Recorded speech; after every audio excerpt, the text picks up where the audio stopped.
chấm lên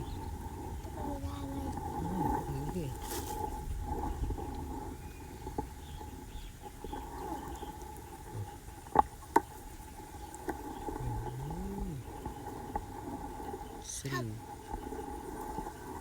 lalu chưa không tiện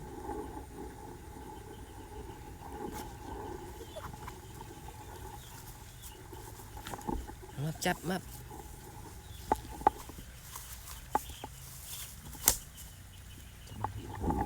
đi chở lên đi chở nào ủa này tao chăm nông tật nông tật còn ngon ủa này bị hai máu nông tật á giờ này mà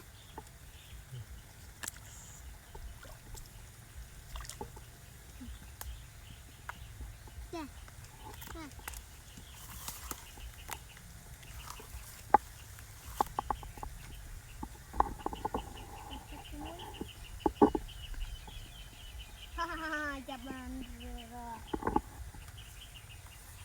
nghe nông tật cái này đại tật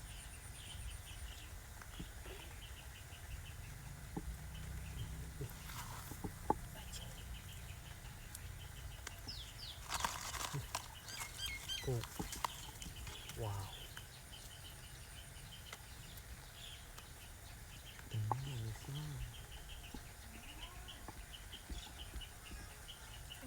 xong tất các bạn anh chắp lên nông tật các bạn xong đây bắt tật tụi muối anh ăn vì hao siêu rồi chắp lên nông tật như thế đóng bình nói sao không sao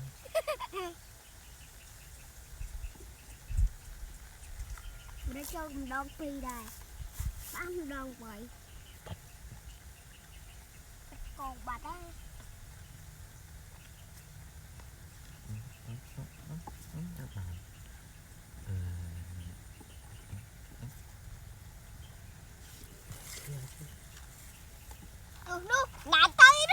nãy tới chấm không cho nên ba chú ơi có tập ơi để mập anh chinh trên cái người cẳng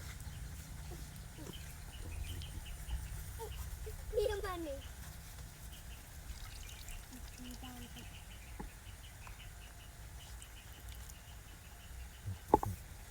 làm còn sao wow mượt khơi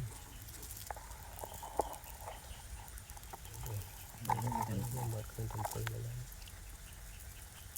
là xì xả lắm